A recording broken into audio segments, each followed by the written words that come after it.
France versus England in France. What a game this is going to be. Two of the teams who have caught their mojo, grabbed their mojo, grown their mojo at the business end of the series, the Six Nations series. France coming off a massive win last week, and England coming off an even bigger win, beating Ireland by 1 point. This France versus England fixture dates back to 1906. These ages ago. France won the last two and England won the two before that. So kind of even in the last 4 or 5 years. And what a game this is going to be. So much to play for. England still have an opportunity, looking at the table. They still have opportunity to win the Six Nations. Ireland lose and England win with 5 points. So they get their 4 tries and they win. They can still win it. So all to play for. Having a look at, we'll look at the France squad first. Man, strong. I love the changes of Le Garrigue and Ramos. They, like I said in the review of last week's game versus Wales, they look so much more fluid, so much easier, so much more comfortable than Luku and Jalabert did, which is odd because those guys played together at Bordeaux. But Le Garrigue and Ramos just looked more natural. It looked more easy. Whether that be the forwards who are going forward more, who knows, man. But this team, they're peaking at the right time, it seems like. Yes, it was Wales who haven't won a game yet. But still, man, you put 45 points on another international team. That's massive. So not many... Just looking, no changes really there. Aldrit being back is massive for them. Obviously wearing that captain's armband. But he's go forward. He's such a strong ball carrier for them. Always getting over that advantage line. Does really well. Then he carried, guys, their forwards will see, well, shit, he's getting involved. I need to get involved as well. I thought Merfo played really well as well. Massive lock. Sleight of hand, just set up, I think it was Fiku's try out the back. But like I said, they look more fluid, more variation on attack. The timing just looked right. And I love Le Garrigue's energy he brings, man. That young 9.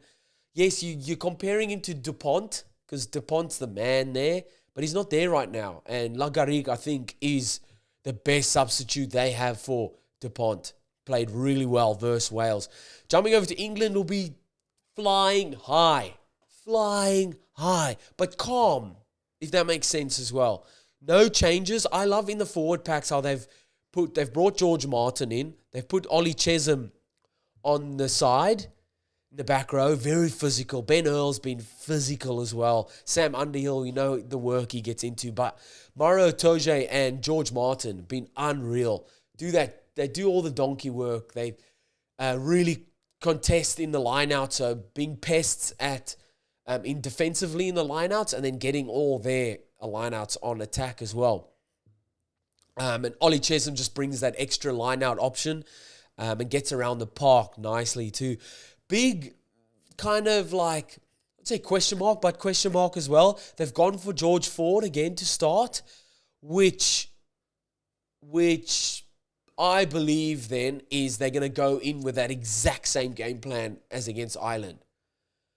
So George Ford to start it off, they did well. He did what he had to do. He kicked well. He was playing his options. He was playing the forwards. He was marching the troops around. He did what he had to do. And Marcus Smith came on. He was obviously in the position to, yes, he set up a few offloads, a few line breaks, but he was in that right position to take that drop goal. I think if George Ford was in that position, he would have nailed it as well. So I get it. I guess I get it. Ollie Lawrence was massive for England getting that go forward ball, but they were using him as well correctly. Let him give the ball to him. Let him play. He's such a strong ball carrier, ball runner. Give him the ball. Faya Waboso, self-diagnosed concussion, so he's not playing, and Elliot Daly comes in. And then massive Manu Tuilangi on the bench. How good. Imagine they bring Marcus Smith and Tuilangi on kind of at the same time. Just to round out this game. This is going to be massive, man. Ethan Roots is back as well. I hope someone like Theo Dan gets a bit more game time. Very, very energetic hooker and brings a lot around the park. This is a massive, massive game in France. It's all to play for. Like, England can still win the Six Nations. England, obviously, like I said, riding high. I just hope that they stick to that game plan that they played against Ireland. Because France also they love the ball in play. They're not going to kick too much ball to England. And England, I don't think, should kick them the ball because, like I said, France love the ball in hand. England are going to have to out-France France. They've out-Ireland. They can do it. They can do it. That rush defense, getting in France's face. You know, if you disrupt this French team a little bit, they can kind of go away, very much away from how they want to play. Get very irritated, like any team would, really. And Ireland's defense, like that new defense that they've brought in, is every game is getting better. It's just the attack that they need to work on, and they've shown that they can do it. Whether they bring that same energy for this France game, I don't see why not. I think they do. I think they do. With that confidence coming in from last week, I think they play really well. They go in with that same eagerness to attack, and just a little bit better because they've got an extra week training it, and then they've also seen like it can work. So let's do it again. Obviously, not taking anything away from France because we all know, man, on their day, France can put 50 on any team, and you wouldn't question it. You'd be like, yeah, that's France. So this is a tough one. I'm going England by 3.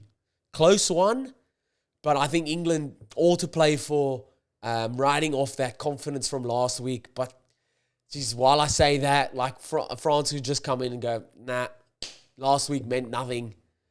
Here we are. So that's it. Let me know what you think in the comments, and I'll see you next time.